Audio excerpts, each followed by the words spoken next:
What is this? Some kind of punishment park? Welcome to the Unrealistic Elephant Podcast. Yeah.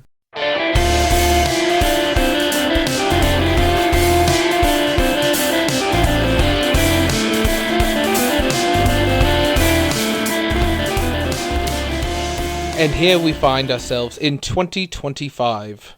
Two men ventured into the world of mockumentary cinema to look into a film from 1971 detailing the collapse of modern day capitalism, and found that it's not very different from today's social climate. Yep, that pretty much sums it up. That's us. Yeah, we're those guys. Oh, by the Yeah. way, I just want to say, like, I don't really usually like watching movie trailers, but have you seen the trailer for 28 Years Later? Oh my God, I haven't. Oh, you should check it out. Well, what? Yeah, you should check it out because it has like the radio voice like over the entire thing, like what you just did, and it is really effective. So yeah, I would recommend checking that trailer out. Like that is one of the few really good trailers I've seen this year. The other one I've seen that's really good is for a movie called Friendship, which is an A24 movie. Have you seen that trailer? Yeah, is that the one with Tim Robinson? Yeah. Yes. Oh my God, it looks so good. I really want to see that movie. Tim Robinson, I don't know if you've watched I Think You Should Leave, but I think it's one of the best sketch comedy shows of this decade, like ever. Okay, yeah, I don't think I have seen it, so yeah, I'll check it out. Yeah, for sure. It's like he is so funny. Speaking of movie trailers, have you seen the latest remake that is coming out? The latest franchise that we're pumping out to try to get another installment of. What is it? It's I was trying to make a joke, but I can't think of anything. It's The Naked Gun. They're rebooting The Naked Gun with Liam Neeson. Oh, I've seen people watch like The Naked Gun on my Letterboxd recently, and I was like, "What's with the uptick in Naked Gun?" It's like, okay, I guess because they're remaking it. Yeah, and you know what? It's exactly. I was one of those people. I just recently watched it again. I love those movies. Leslie Nielsen was an American treasure. He was a Canadian treasure. He was from the Yukon. What? Shut up. He was. Oh my God, that's some of the best. Honestly, the funniest people on earth are Canadian, and I'll say that with a straight face. There is nobody on earth funnier than Canadians. I'll say that right now. Well, Canadians and Jews. So when you get the two together, like Kenny and Spenny or whatever, pretty fucking lit. Oh my God. I've been watching a lot of Kenny versus Spenny recently. Just whenever I'm like hanging out playing games and stuff, I'll just have it on in the background. I just recently watched Who Can Stay Up the Longest. That's a great episode. It really is. It's so good. I'm right now I'm in the middle. Like I think the last one I stopped in the middle of was Who Can Stay Blindfolded the Longest. And that one's really good too. Yeah, oh, man, I've been watching that. I've also been watching a lot of Clone High. I've just been watching a lot of old TV recently. What about the new seasons of Clone High? Did you watch those yet? No, none of them. I'm watching, going through all of the old series because I want to be happy from what I've heard about the new seasons. You've watched them? Are they any good? I watched the second season. I didn't watch the third season. Oh, I didn't even know that there was a third one. Is it like the worst? Yeah. No, is it like the worst thing that's ever been put to, television? No, but it's not very good. Yeah. And which is sad because Clone High is one of those rare shows that's like iconic in like its humor, like for that era, and it's so weird to have to sort of like drudge it out. I know it ended on a cliffhanger, but I feel like that's one of those shows that really needed that really fine-tooth comb whenever you're going through the source material, and I feel like that wasn't really the case. Yeah, well, even though it ended on a cliffhanger, like it was one of those cliffhangers that was like so ridiculous that I didn't mind it ending on a cliffhanger. It was actually kind of funny. that it ended on a cliffhanger like that to me. Yeah, no, I agree. And Clone High itself is one of those shows that like parodies the melodrama of the genre that it's parodying. So it's like, yeah, it's the perfect way to end that show, is on this big dramatic cliffhanger. And I don't know. I just wish that it could have been done better. But you know, not everything can get the Liam Neeson remake treatment. So yeah, and that's honestly like, Naked Gun is great, but I like the show that it's based on even more, Police Squad. I don't know if you've seen that. Yes. Yeah, it's great.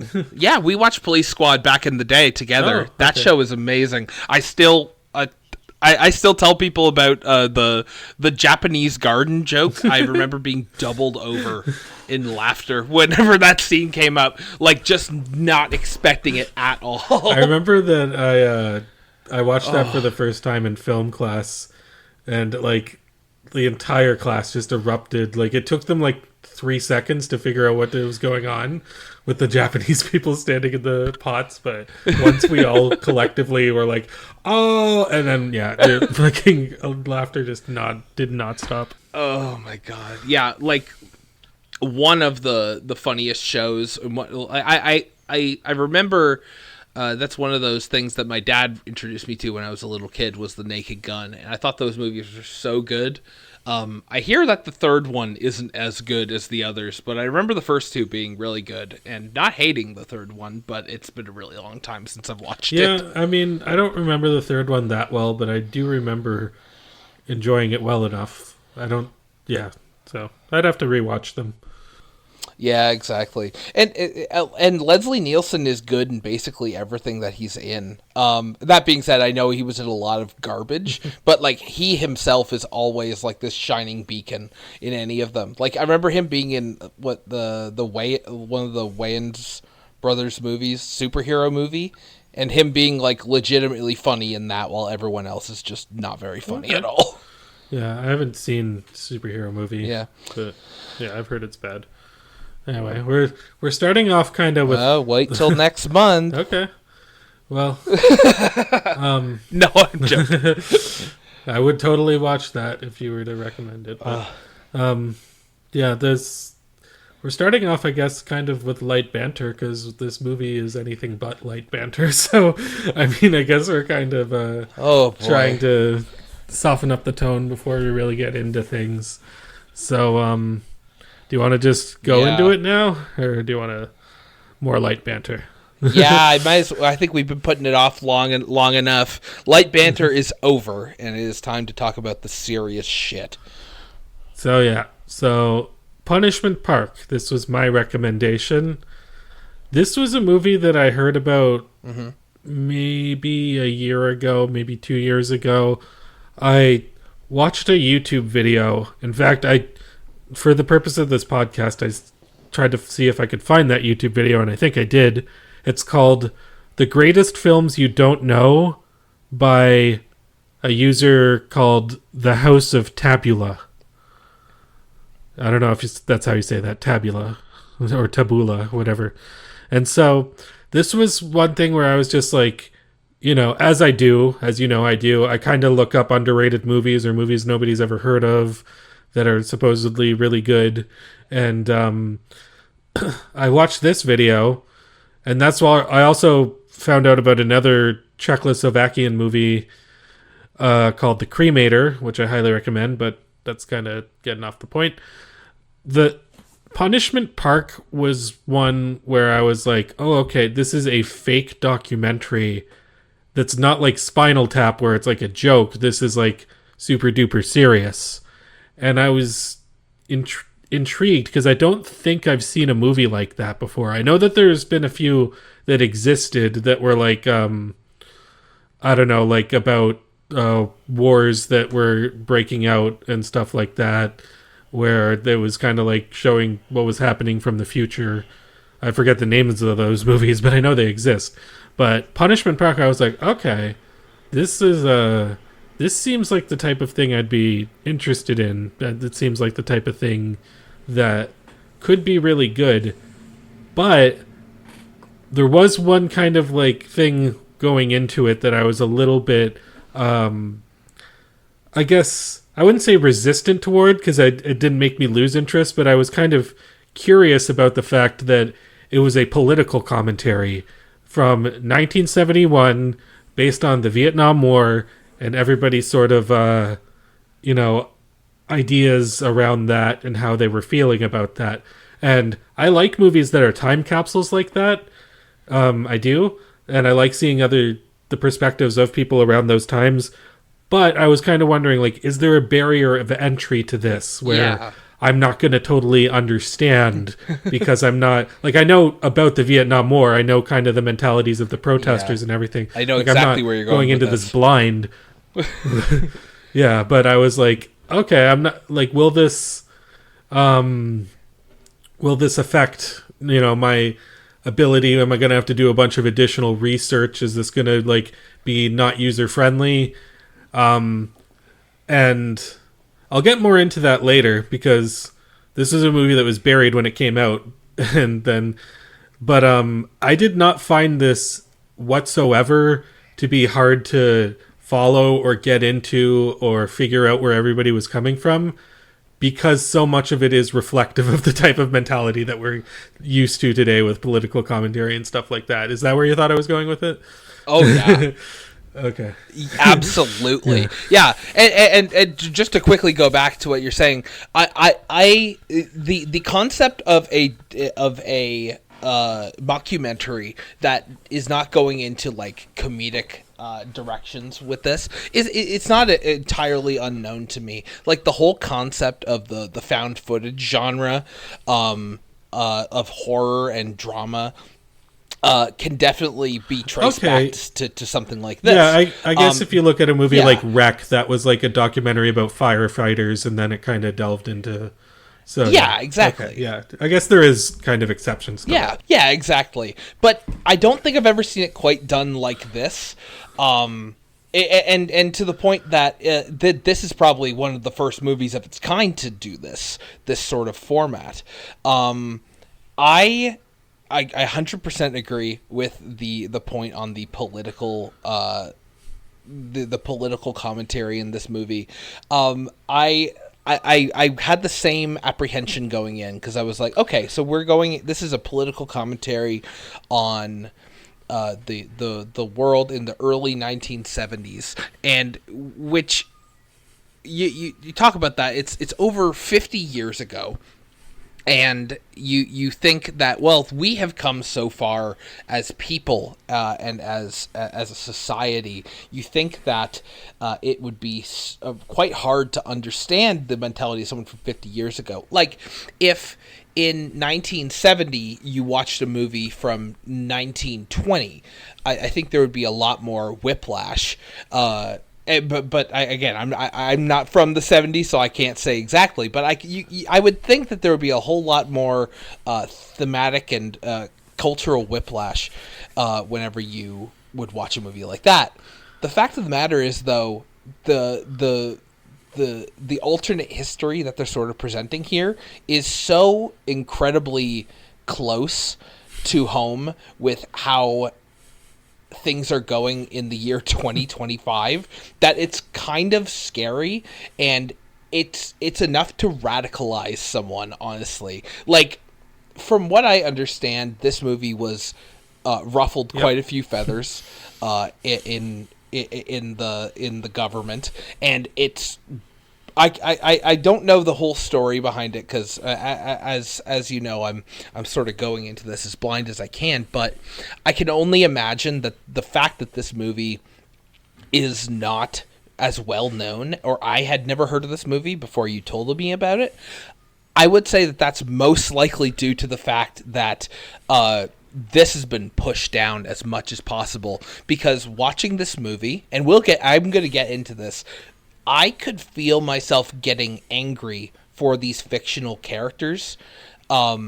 It's one of those things where the documentary format really draws you in because it makes it feel so much more real and personal than if it was like a dramatized version of these events, like shown from like multiple cameras with a score.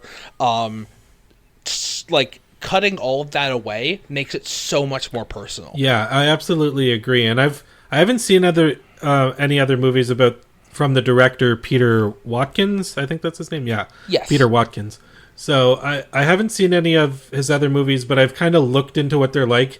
And he's done like regular documentaries. He's done other kind of pseudo documentaries like this, and he's done like regular studio films. I think he did like some sci-fi and stuff like that. So I mean, he had like a wide kind of variety both before and after this movie of the types of styles that he could use to tell his story. And I think in this particular case, he absolutely picked the best style that he could have possibly used, because it feels real. It feels like you're watching something, like you're watching some sort of like fake experimental test that failed back in the 70s. And like it's which is pretty amazing too, because apparently the people that he got to work in this movie as the actors were just like students that he found on like campuses and stuff like that. And that's probably where he got the I don't know if they were representing exactly what their real beliefs were in real life, but I mean, he probably did go to a lot of these like feminist rallies or like these equality rallies and these are anti-war rallies and stuff like that. And he found these types of people and he observed them, and they all really like, it feels real, even though they were kind of like, they were not established actors. I don't even know if all of them were actors, but it feels real, like what he did and like where it is. Like I mean, like the concept's a little bit like hyperbolic, I guess, but I could see somebody watching this and like believing it was a real thing that happened. Oh yeah, for sure. Yeah, in concept, it's far out, but the performances are all incredibly like there's a lot of realness to it, and I think that's definitely not knowing that most of these people were just like students from universities and colleges, like. Knowing that is like, okay, well, that explains a lot, because at this time, the young people in America were usually the people who are the most outspoken about anti-war, like, sentiments. So I have no doubt that most of these people were 100% believing in what they were saying. Well, except for, like, the government officials that they were, like, casted, but... Oh, yes.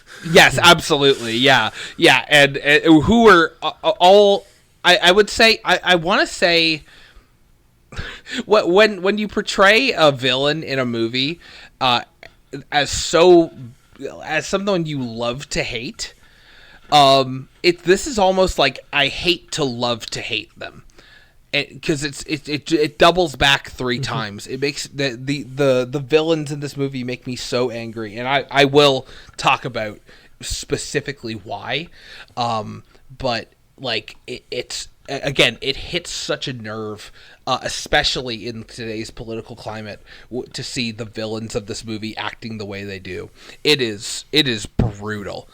But yeah, before we get any further, I would like to, if you want to maybe just give a quick breakdown for anyone who hasn't seen the movie, just so we can sort of set the stage as to what exactly happens in the film. So basically the plot is that 1971, which is when it takes place, Richard Nixon is putting in these new laws that allow government officials to arrest people who are considered to be risks of internal security. And by that it means like university students who are outspoken against the war, that maybe not even directly like speaking against the war itself, but some of them are just speaking out against the type of values that were kind of adjacent to the war. So I mean, this wasn't even it wasn't even like a hard fast thing that they were doing. It was just like a sort of by association. And so after all these people are arrested, they are brought to a place in the desert called Punishment Park, and they are given the choice between however much time of jail time they would do, oftentimes years, or they are given the choice to survive 3 days in Punishment Park while they're being chased down by police. And I don't know if you got this vibe when you watched it originally, but I was like, wow, this is a really good behind-the-scenes documentary about the making of Kick-Assia.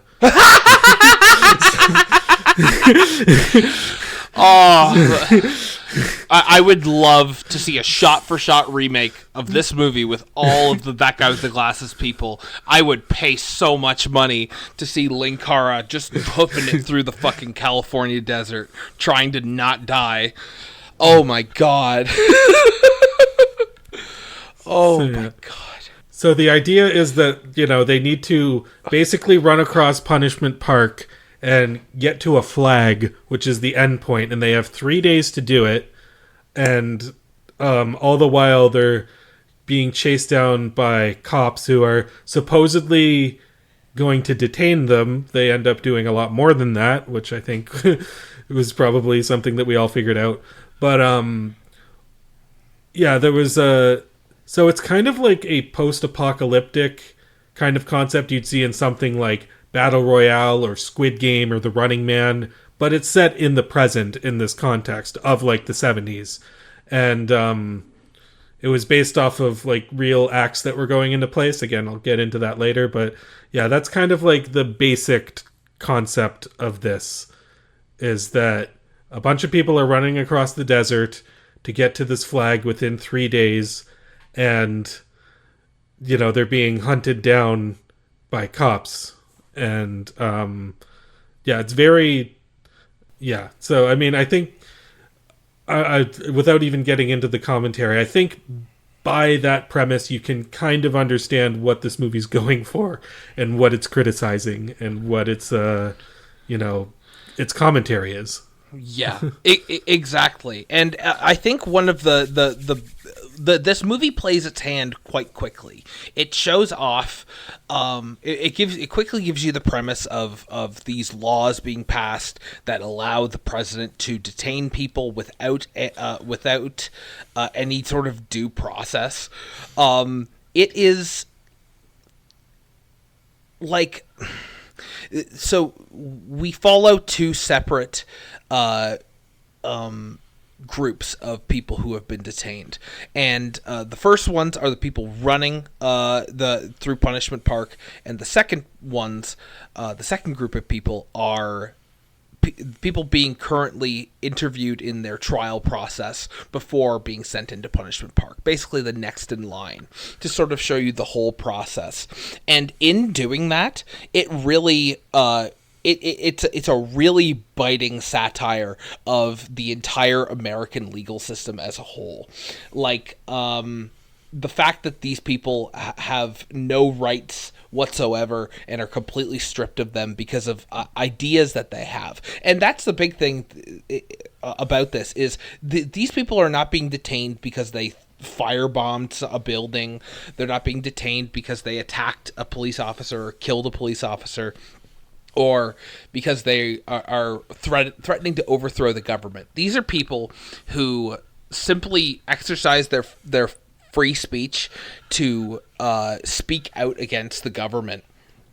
And because of that, they have been subjected to... They say in the movie that they've been in jail for 2 weeks without any sort of explanation as to why they're there. They are manhandled, they are abused, and they are treated like animals before these people who consider themselves above them because they are loyal to America, loyal to their country.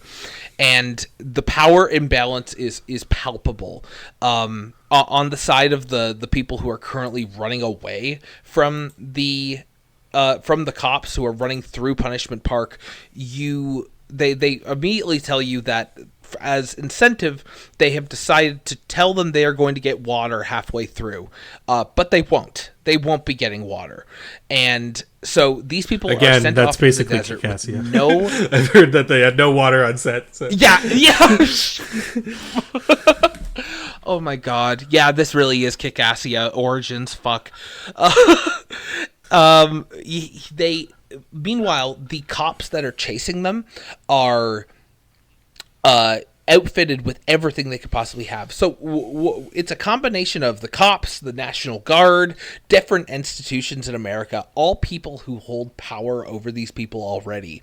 And instead of giving them any sort of fighting chance, they are told that they are given cars, like air-conditioned cars and like armored vehicles to chase these people down. They're given pistols and shotguns, things to kill these people are in their possession. All of the tools they need to overstep their bounds. Like they say that in the initial instruction on what these people need to do, they're told that if the police catch you, they will announce that you are being detained, and that you have failed the course. And this is so incredibly fucked up to me. This is the most fucked up thing in this, is that when this happens, it is just a matter of them looking at you, and they have you again. You are on foot, running to this flag that is 50 miles away. And I'm Canadian. I don't know how many kilometers that is, but that seems like a fucking more long than 50 ways away. Kilometers, I'll tell you that. Yeah, exactly. And meanwhile, these people have cars and are they outclass them in speed, in stamina, in everything that they possibly could have. Again, another thing that I'm just thinking of. Again, these people have been in jail for 2 weeks, being fed barely anything, probably beat and abused, and then they're set off into the desert and expected to run across the desert and make it to this flag before the police get there. Which, again, when some people do get to the flag, we will get into what happens. But there is no way. This is not a test to earn your freedom. This is not an alternative. What you're talking about is you can either go to prison or you can be killed. Because the fact of the matter is these people are fighting for their lives and their freedom. And if a cop comes up to them and says, you are done, you can't make it, you have to stop, they aren't going to stop. They're going to run. And then because of that, the cops are going to use deadly force to kill these people. This is an execution with extra steps, and it's sickening. It's like one of these bureaucratic rules where it's like you set a rule that is impossible to reach, a goal that is impossible to attain, and then you watch these people flounder while the people in power keep them from achieving that goal. And that's what made me so mad about this portion of the movie, is there was never a chance for these people to, I guess, spoilers, there was never a chance for these people to survive and earn their freedom due to their hard work and their diligence. They were damned from the start. And it parallels the this idea of the American dream and pulling yourself up by your bootstraps so well that it's sickening to think of. Yeah, it's basically going under the concept of like, you can live the American dream so long as you agree with what the American government is doing. And you're absolutely right with like just the brutality of this movie, because I mean, they're in the desert, and here's another fun fact too. It really was shot over the course of 3 days. Like, that's no lie. It's probably continuous, like, that type of thing. But, I mean, I'm sure that they actually had, like, food and water and stuff for them. Which is better than Kick-Assia. At the same time, like, true. At the same time, Actually, well, I guess maybe they didn't. Maybe this was a Doug Walker production. That's Paul Watkins is a pseudonym. Yeah, exactly. So, and so much of what this movie is doing, this movie is very, I would say, anti-authoritarian, both in terms of like the government. You can tell Paul Watkins was not a big fan of Nixon, and you can also tell that he was not a big fan of cops, and you can tell that he was not a big fan of a lot of the laws that were passed in America at the time. He was actually a British filmmaker originally, but he came to America, and part of the conflicting sort of issues that the response to this movie had later, or at the time rather, was because it was a British person commenting on American issues. Yeah, exactly. And that's so strange nowadays. If you look at like John Oliver or like the people who have gotten popular talking about American politics that are not from America. So I don't know. I guess that's like more of a akin movie to that, that's more of like sorry, that I did not say that right at all. That's more of like a difference that we have in our modern society compared to when this movie came out. But another difference is, so like a lot of movies nowadays in Hollywood, whether it be Snow White or whatever, they get kind of lambasted for their leftist views. Yeah. And at the time in the 70s, like, you got to think, like, in the 70s, that's when, like, the Dirty Harry movies were coming out, The Wicker Man was coming out. Like, that was all kind of about the conservative values back then. I mean, it wasn't saying that if you're a Democrat, you can't enjoy the movies, but it was kind of, like, a lot more rooted in conservative values. And this movie is definitely not that. It's not that at all. And to watch this movie and kind of have that kind of contrast, I can see why it was considered to be, I think this movie like legitimately scared high-ranking politicians in America when it was released at the New York Film Festival, and even some like regular people, like critics or just audience members. I think that they were really shocked, and it is a shocking movie. It absolutely is a shocking movie. I'm never gonna debate you on that. And it's a depressing movie, and it's a sick movie. It's depraved, but it's making some of the best points I've seen from a movie. I don't even know if I want to say like this, because I haven't seen a whole lot of movies like this, but it just from like movies in general that I've seen, like a lot of different political commentary. Like this one is, to call it biting is kind of an understatement. This is like an alligator chomp. It's more than a bite. Yeah, when I reviewed this last night on Letterboxd, I called it gnashing. It was a gnashing satire. Yeah. It's violent. I think the worst thing about the whole backlash to this movie, from what I can understand, is this movie is scary. Like, to me, like, it is a terrifying concept because it's so rooted in reality. This isn't The Running Man. It's not like it's not The Hunger Games. Like that would never, like, we don't want to think that would happen, because it is so, like, completely devoid of, like, reality. It's a fantasy. It's divorced enough that that it's a fantasy. This does not feel like a fantasy, to the point where the medium itself has to be presented as this sort of pseudo documentary, and like.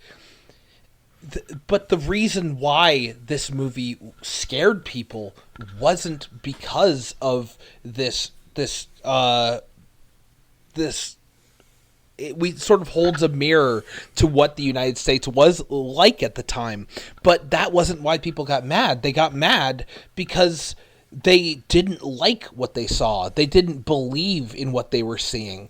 And it was lambasted for that, from what I can understand. It was considered communist propaganda, which is so funny considering the actual content of the film, speaking directly to these people. Like, they're so scared to take in these ideas, that they would rather bury a great movie like this rather than think for just a moment. They take everything that is ever told to them and they change it to make it suit their ideas. That's what they always do.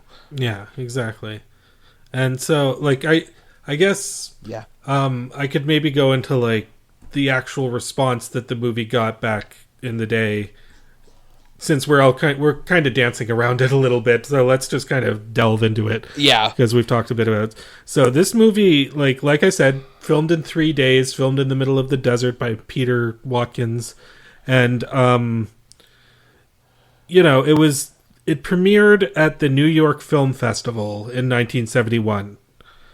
And the response to it is that a lot of critics hated it. A lot of critics just said that, like, this is exploitative. This is, well, I don't want to paraphrase the critics, but I know Vincent Canby had like a really negative review. But I mean, Vincent Canby's kind of known for being pretty harsh on a lot of movies.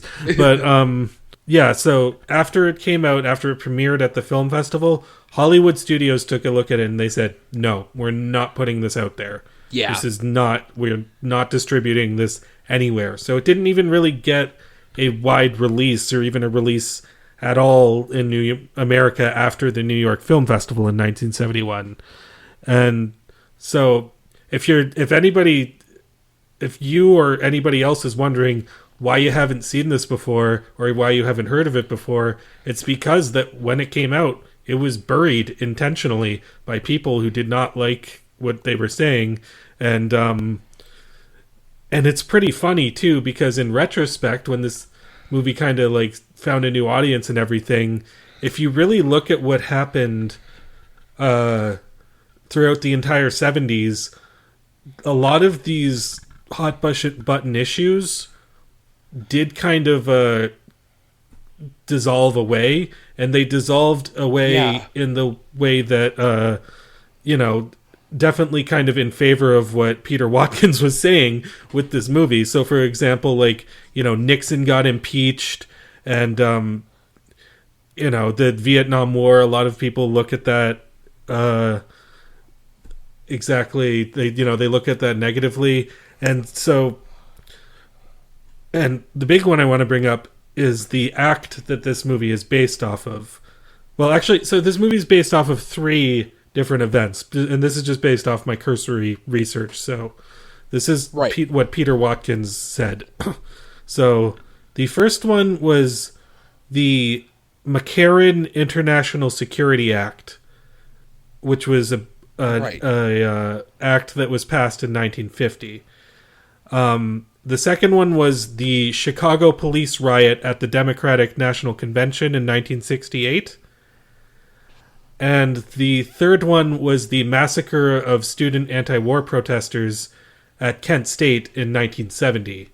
So you can definitely understand the last 2 from watching this movie, like, the Chicago riots and then the anti-war protesters getting massacred. Like that commentary is all over this movie. But absolutely, the McCarran Internal Security Act. So it's very important, I think. I mean, you don't necessarily have to know the act in order to understand the movie's satire, but once you do really look into the act, it is pretty damn fucked up. So have you like looked into this at all in your cursory research or anything? Not really. No, I'm almost certain that they brought up the McCarran Act within the movie itself, but I don't really know the details of it. No. Okay, so I looked it up a little bit. I didn't read through the entire act, but essentially what the act entailed was that the government was going to build facilities to send individuals who were suspected of suspicious activity that could have been threats to national security. And keep in mind, I'm choosing my words carefully there when I say things like suspected and could have been, because this act actually did entail that these people were not going to be given proper trials, just like it was in the movie. Right. Like, this was something that if they were considered to be a a person who was going against the government, they would send them to one of these facilities. That kind of sounds like, to quote Eric Cartman, maybe you should send him to concentration camp. It's like, yeah, that's absolutely what that is. Yeah, exactly. So the idea of this act was that it was supposed to be going against communist groups. Yeah. But the whole thing is, with all these anti-war protesters at the time, there were a lot of people that were just against the war and were not necessarily communists that were trying to overthrow the government. They were just against the, Nixon and what the government was doing, and they were actually secret communists. So it was basically, going to be used as an excuse to pretty much just silence anybody who was against the propaganda that American politicians were putting out at the time. And yeah, if they were a part of any of these organizations, which are a lot of the organizations that were in the movie, then not only were they going to be sent to this facility, if they were foreign, they were going to be deported. If they were not foreign, then they were going to be surveillanced. Their family and friends were going to be surveillanced. Anybody who looks at them. So this was, I don't know how much this act was actually put into place, but the fact that it was even, worded the way that it was, it really did seem like, something you'd see in Nazi Germany. Like, I'm not even kidding. Oh, yeah. Yeah, it's barbaric. It's appalling. Especially, you said this was introduced in 1950, right? Yeah, exactly. Yeah, that's like not even that far off. That's that's ridiculous. Like, the fact that you could just strip someone's rights away from them because of something that they think is terrifying. Yeah. The idea of a government even doing that is mind-boggling. Not to mention the fact that this is the biggest government and the biggest superpower in the world. Even at this time, this was one of the biggest countries in the world, and they like, to put it incredibly simply, it's a spoiled child attitude. Yeah. Like, where if you don't get your way and nobody else and nobody agrees with you, then you're going to get rid of those people, just completely get rid of the different cultures of the greatest country in the world, the greatest free country in the world. We're just gonna pretend that everyone is unified in their belief in the capitalist bloc and the American democratic system, and nobody has any sort of bad things to say, and anyone who does is a communist and a traitor to the United States. And that's what a lot of these studios believed, and why they wouldn't distribute it is because they were worried that they were going to be seen as communists or conspirators or people who were going to overthrow the government in some way or another. That's why these Hollywood studios didn't back this shit. Yeah, and the worst thing is, they're probably right. These Hollywood studios probably made the right call not picking up this movie, especially during the time of the Vietnam War, when patriotism was at its highest. The highest it had been until, I would say 9/11. It's mind-boggling. It's mind-boggling. And I think just to pivot back to the film, that you really see those political ideologies represented in the second portion of the film, which would be the group that is currently on trial for their beliefs and trying to understand what makes these people tick. And they choose this great array of people, from activists, musicians, ordinary people. I think it really goes to show that when you take the concept of being with us or against us, then you have blasted that gun off into the direction of like innocents, mothers, fathers, people's sons and daughters. You know, like. I think there's a lot of people who are interviewed in this film, and I probably won't remember all of them. Most of them are part of anti-war efforts or activist groups. One of them is a member of I believe they said the People's Army. So a bit more militant than anyone else, than a lot of the people in this group. But the one guy that I remember the most is the draft dodger. Who is this? Yes. So when they are interviewing these people in front of this court, firstly, what you need to understand is there's one person. They interview them one at a time. Each of them is given the same defense lawyer who is really doing his damnedest to try to step up for these people. But there is a panel of, I want to say like 8 or 9 people who are judging this person.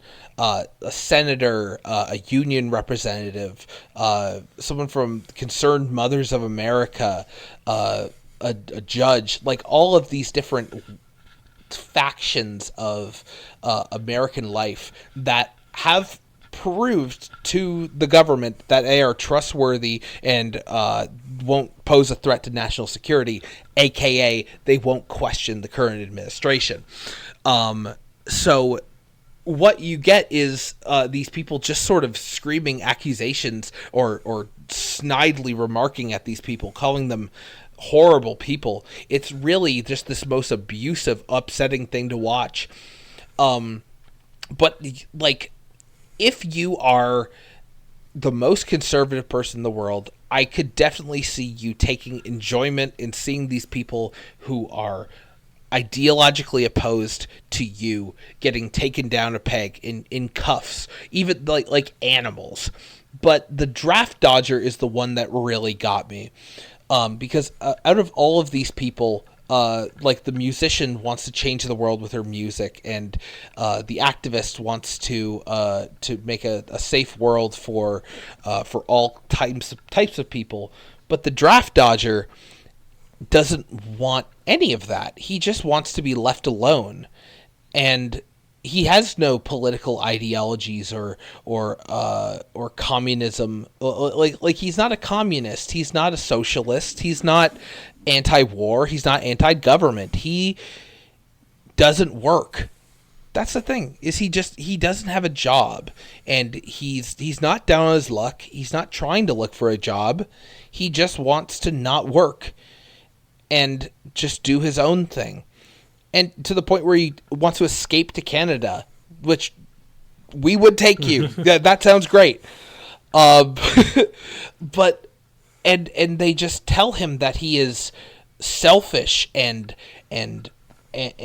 don't you know what's going on overseas? We're fighting for your freedom. When in reality, what we're talking about is, and having almost 50 years of clarity, they're talking about the war in Vietnam, the most unjustified, I would say, the most unjustified and pointless failure of a war that the United States has ever had, and you can quote me on that. It is.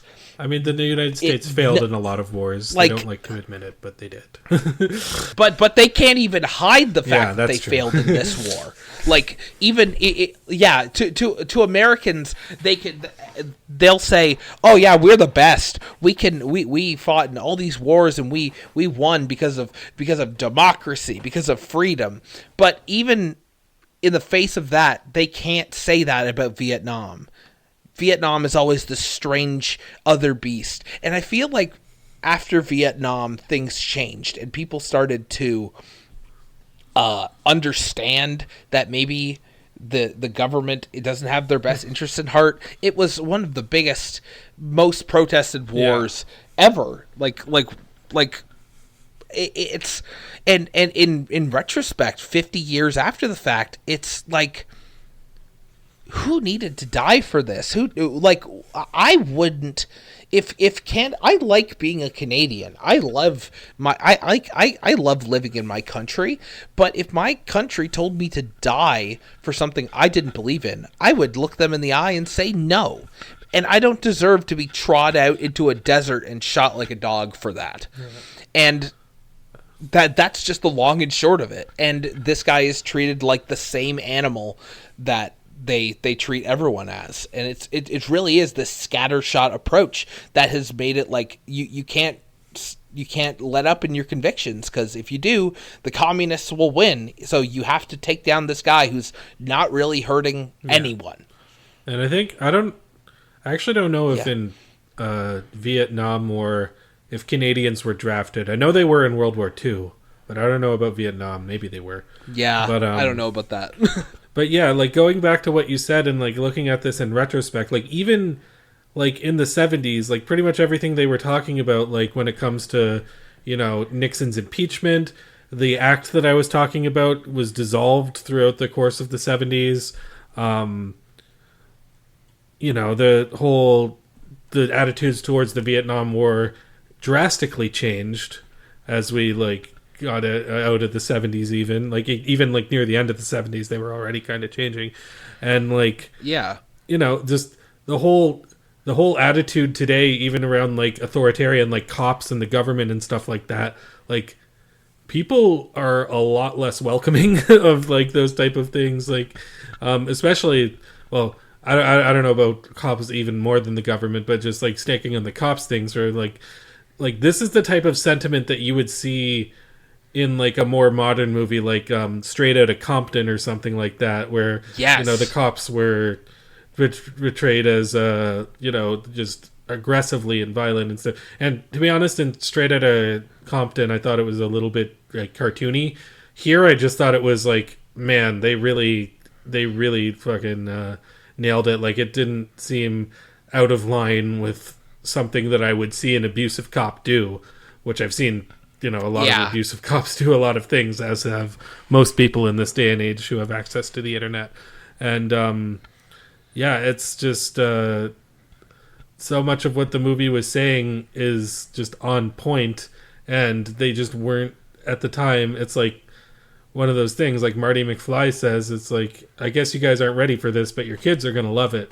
That's the type of like message that you get in this movie. And yeah, to go back, to make one more point about what you were saying, in those scenes where they're on the trial, and this goes with like any person that's on trial in this movie, like the conversation and the way that it's like presented is so natural. Like, people talk over each other, there's a lot of commotion, a lot of hubbub. It doesn't feel like, you know, robotic in the sense, or like, you know, the movie sense where, you know, you'd hear one person say one thing and then they'd finish and then they go on to the other thing. This feels like an actual like abrasive trial in a kangaroo court, where like the defendants are arguing and, you know, people are talking over each other, they're yelling over each other. As the movie goes on, they start to yell at each other more and more. And yeah, that's just something that I thought was extremely well done and extremely realistically done compared to other movies I've seen, documentary style or no. Yeah, exactly. Yeah, and I think that's part of what makes it so upsetting is that this type of debate is exactly what, like, the way that they talk is exactly how I hear people talk on the news, or in like press conferences. It is kind of like a Tucker Carlson style. It actually is. It's exactly like that, and the reason they do that is because this trial is, again, it's just like the actual like run through Punishment Park. It is not a test. It is like just adding more steps to make it seem like it's a democratic decision. Like the defense lawyer that is always trying to get a word in, who is always talked over and denied by the judge. The fact that the defendants are asked questions over and over, and yet are never able to make a full answer before they are cut off by someone or yelled over by someone. There is no free speech. This isn't your time to defend yourself. This is your time to be reprimanded for what you've done. This isn't a court. This is a parent like scolding you, which comes back to what the senator said. There's a brief aside where everyone that made me so mad when all of the members of the panel step out of the tent for a moment for some refreshments, some food, some hot dogs, some hamburgers, some fresh fruit, while all these people are suffering. I wonder if that was the actual craft service table on the set. It could have been. I wouldn't be surprised considering how the budget of this movie. I would not be surprised at all. But yeah, the senator says that the kids of today are like a well-bred horse that need to be broken in, which was just like that almost got to the point where I was like, this may be a little ham-fisted, but then I realized that there's people today that talk about young people like that, like just wanting to step on these people and push them down and not let them make any sort of change to the status quo. Because if there's any change to the status quo, then we lose our position, and that's it. It's everything to us. And it's just these pathetic people who are like pushing people down just so they can stand higher on their shoulders. It's brutal. And another thing, this is aside from the point, but another thing you said about the police, again, on the other side. So we technically have two villains, which is the panel of judges in the trial scenes, and then the pursuing cops, and the captain of the cops, who it plays this incredibly good villain, this jaded, uncaring, like machine that is just going off of American patriotism and loyalty. Any lesser movie would have all of these cops be like completely evil, like foaming at the mouth, straight out of Compton.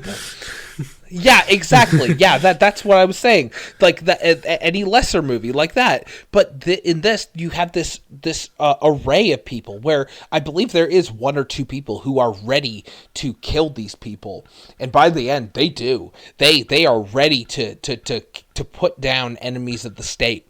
But then there's other people who are just like who just sound like someone on Twitter who is like a centrist, who would be like, well, if they didn't want this, they shouldn't have done that.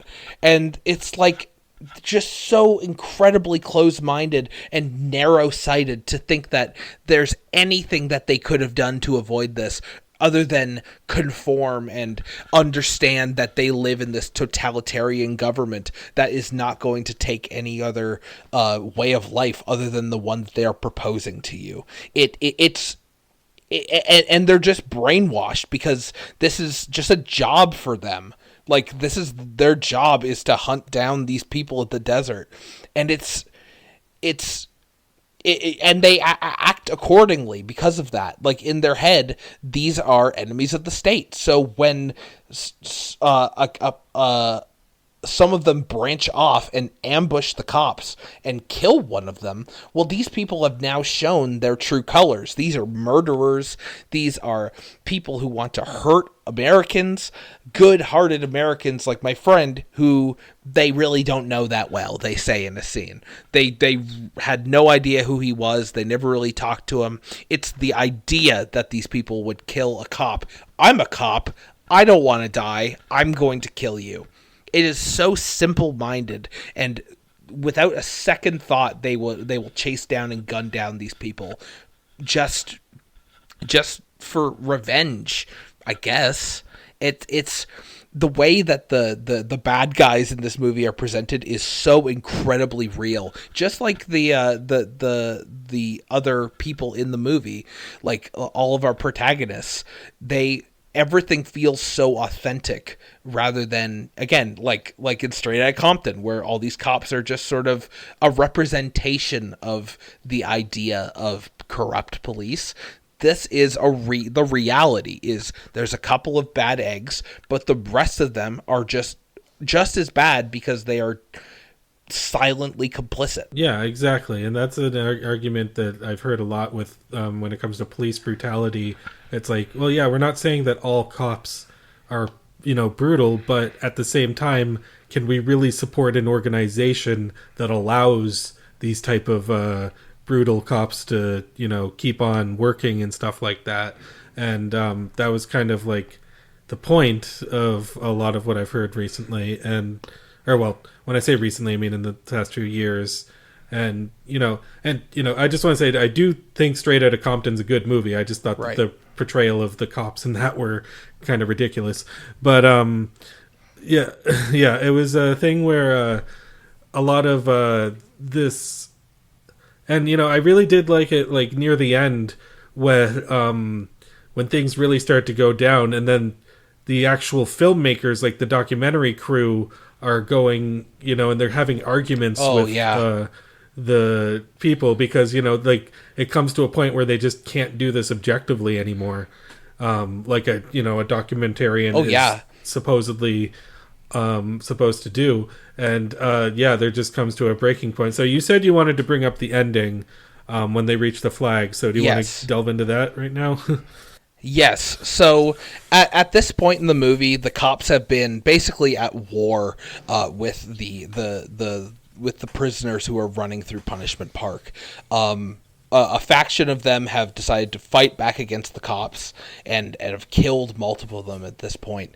And the police are not going to let them leave. They show up at the flag only to see this barricade of cops in front of it, and they're there. They made it. They did what they said that they had to do. And if they get to that flag, they'll be free.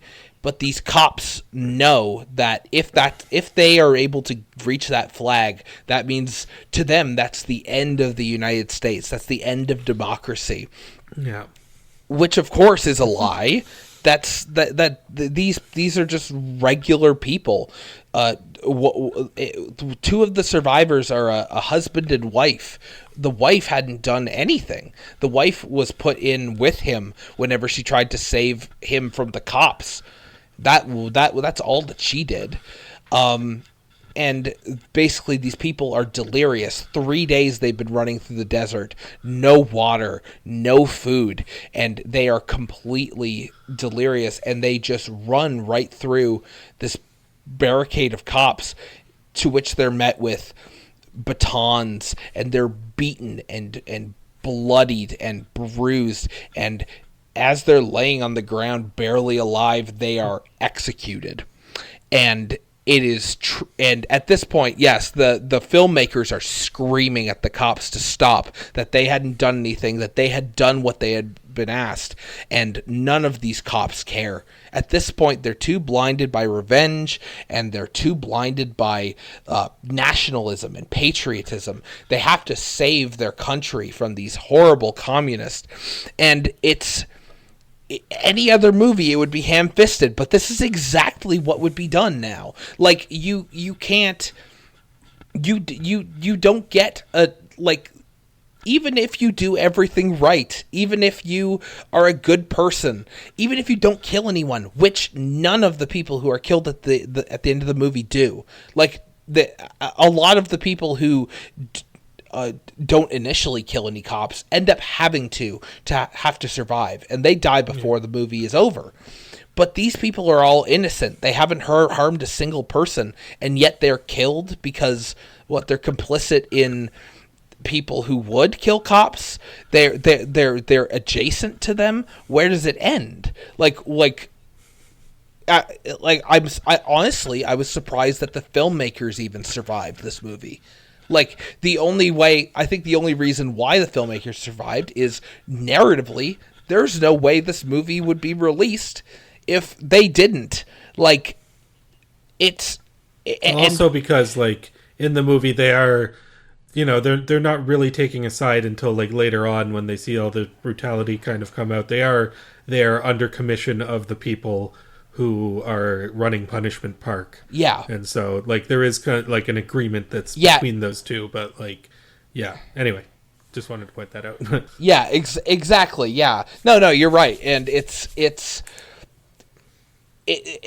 completely divorced from that. Now it's completely emotional, and it's because of fear. They're afraid that these people are capable of being those people to finally change things.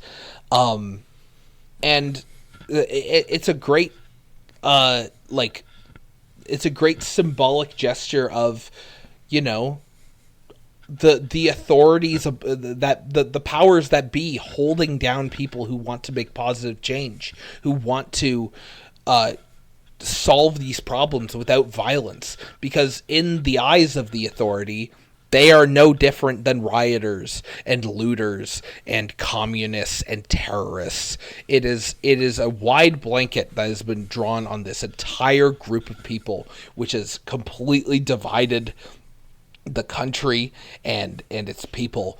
And it's exactly what is happening right now. Exactly what is happening in the world right now. There are people in this world that are trying their best to make it good for everyone in the world, to make it so that people who want to hold others down don't have the ability to do so. And yet, while these people are in power, there's nothing that can be done to actually make change. It's a fool's errand. The entirety of Punishment Park and the 3 days that they go through is a fool's errand. It's naive for them to think that the powers that be would ever allow them to reach that flag. And I thought that at the beginning of the movie, and it was still incredibly brutally sad to see at the end that's exactly what happened. Beyond it just being like a fool's errand, I mean, it's kind of the thing, it's like, what could they possibly do? Like, what's the alternative here under these circumstances for these people? Like, going to jail, and, probably they're going to go to a pretty rough jail, if anything. Oh, yeah. And, they have this new experiment that they're going through. So it's just like, and after they've committed to Punishment Park, it's like, I don't know if they can really back out and go to jail and do their time like they said they would. So, I mean, they said they'd be detained. So maybe they were under the idea that, okay, well, if this doesn't work out, then I'll just go back to jail and that'll be that. So it's insane, like, what they do in this movie. But, the reason it's so insane, because it's not like, okay, something like Battle Royale or whatever. I mean, that's pretty high concept. But, I mean, there's definitely, actual commentary within there, but it is hyperbolic commentary. Yeah. And same thing you could say for Squid Game and a bunch of these other things that I brought up. But, this doesn't seem too far off. And even looking at, like, something like the McCarran Act, I mean, this doesn't seem out of the realm of possibility. I mean, this is kind of like, a really big gladiator ring. Yeah. Or like, that all these people were put into. And there's just, I mean, they're fighting, you could say naively, I could just say, like, hopelessly to their survival or their lack of survival. And it's pretty insane. Yeah, you said the gladiator ring. I picture, and when you think of a gladiator ring, you think of two warriors fighting each other, but that's not even the case. This is more like the opening act to a gladiator, like, fight. This is the slave boy thrown to 3 lions loosed into the stadium while everyone cheers. This is it's macabre, and it's the fact that there are people in this world who would definitely agree with the Punishment Park Act. And honestly, I think that the most unrealistic thing about this movie is the name Punishment Park, because they would call it something really stupid and obtuse that would make people think that it wasn't as scary as Punishment Park. Like sounds. concentration camp. Yeah, exactly. Like concentration camp. Like that. Honestly, that is the only thing I could think of that is, and in any way, detached from reality, is the fact that that this is such a close analog to what the world is like, and the fact that these people are sent off to this place with barely any due process or presentation of evidence that they are any sort of threat to national security. It's like that's happening now. Like, at the time of recording this, like a couple of days ago, a gentleman was deported to El Salvador, and he's an American citizen. They thought that he was a threat to national security, and they removed him from the country. He is not welcome back in the country anymore, even though he was a documented legal American citizen. Like, this is not 1971 dystopian science fiction. This is reality, and it's one of those. It's watching this movie is like a slap in the face. It is a wake up call. It is like something needs to be done, and the fact that they were screaming that this needs to happen in 50 years ago and it's still the same is so disheartening. Exactly. I kind of wonder, and I'm wondering if you have this reaction or this thought or whenever you watch something, or because like I've seen movies, like for example the first one that comes to my head is a Sion Sono movie called Noriko's Dinner Table, and in that movie it's about these people it's about this person who goes and they like buy a fake family, that like a fake wife and a fake daughter that they can live with. And so when I was watching that movie, I kind of was like, okay, this is like a fake science fiction or like just a concept for this movie, but that's an actual thing you can do in Japan. You can go and you can buy these fake families to live with you and pretend like they're your real families. So I kind of wonder, going into the future, like 30 years from now, is somebody ever going to make like a period piece based on current political intentions or political conflicts in America, and people just aren't going to believe that it's a real thing that's actually happening because of just how ridiculous a lot of this stuff is? Like, do you ever have that thought that people are going to, like, when they see this in media years down the line, people aren't going to actually believe that this stuff took place? 100%. Yeah. I don't know how long it's going to be until memory of this era of like world politics fades, but it is a clown show. And I understand that history repeats, and people have been saying the same thing for years. And it goes to show, this movie, people have been saying this shit for years. The world is fucked up and needs to change. Our country is fucked up and needs to change. Yeah.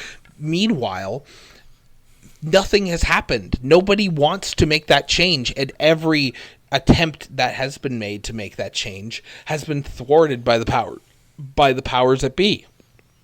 Like, I think for sure when memory of this time is past, I can only hope that in the future we are all living in harmony, and we put on a movie that shows one of the most horrific times in American history, and we say, what a funny satire. That is my ultimate wish for the world, is that someone can watch a movie about about what we went through now and say, wouldn't it be funny if that was what the world was like now? Wouldn't it be funny but also a little scary? Yeah. That is honestly the most I could say, is you can only hope that things will get better, and you can only try to put in the most work that you can every day without wearing yourself out, because it sucks right now in 2025. The world sucks. You look at the news and you look at social media, and it is just this miasma of horrible news and after horrible news. And I can only imagine that's what it was like in 1971 during the Vietnam War. Like, more and more young men were dying every day, and it was a tragedy every single day. And I hope that is what this is. It's like in 50 years down the line, in 2075, we're going to look back on this and say, that was a crazy time. It was a tragedy back then. And maybe not think, man, isn't that a lot like what's going on right now? I hope that we don't have to ever watch a movie like Punishment Park and say, wow, this is such an accurate representation of people's mentality of what's going on right now. Like, but we are, unfortunately, and Punishment Park is an amazing movie, and I highly recommend it. It's not a movie to turn your brain off and just watch like passively.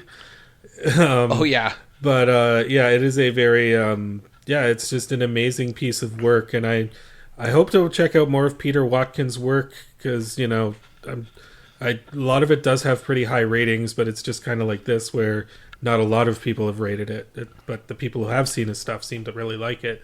And with just, this is a movie, and like I said, with the barrier of entry, they pretty much explain what every single character believes in and what their mentality is. So I think that you could watch this hundreds of years from now and you could still figure out, like, okay, this is what this person thinks, this is what this person thinks.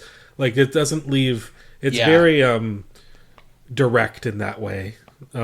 It's very I wouldn't call it a subtle movie, but it is a movie that's not trying to be subtle. It's trying to, like, really show you up close how fucked up the things that it's portraying is, and it does it very, very well.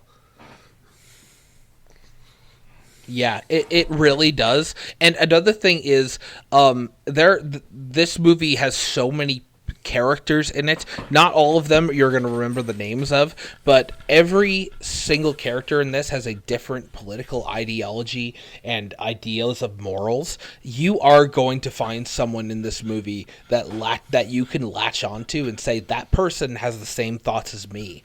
And when that person is gunned down,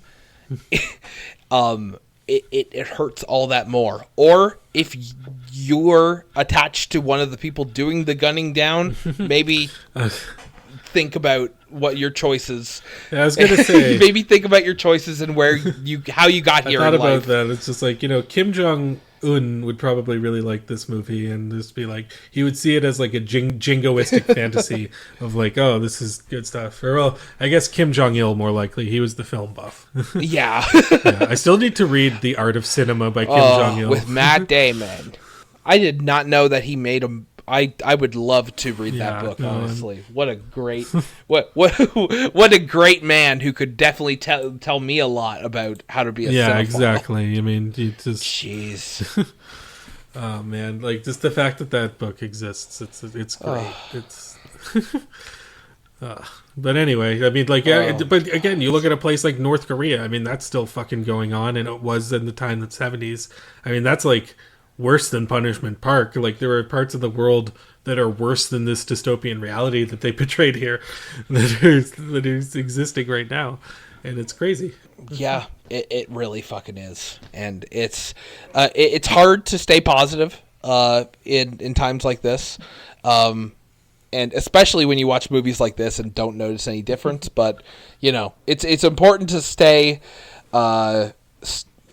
positive. And I guess the last thing I should say before we get into our recommendations for next month is, personally for me, I don't know about you, Ian, but keep going. It sucks right now, but One day you're going to wake up and see his obituary, and you know who the fuck I'm talking about. So, BLM, fuck 12, trans rights are human rights, all that shit.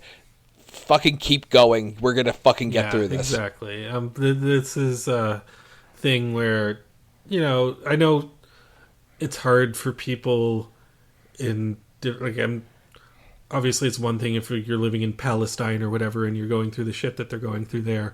But like, if you're in a position where like you can kind of rise above everything and, come out the other side and try to help people and, spread, positivity and love and care throughout the world, that we're really in a time where we need that right now.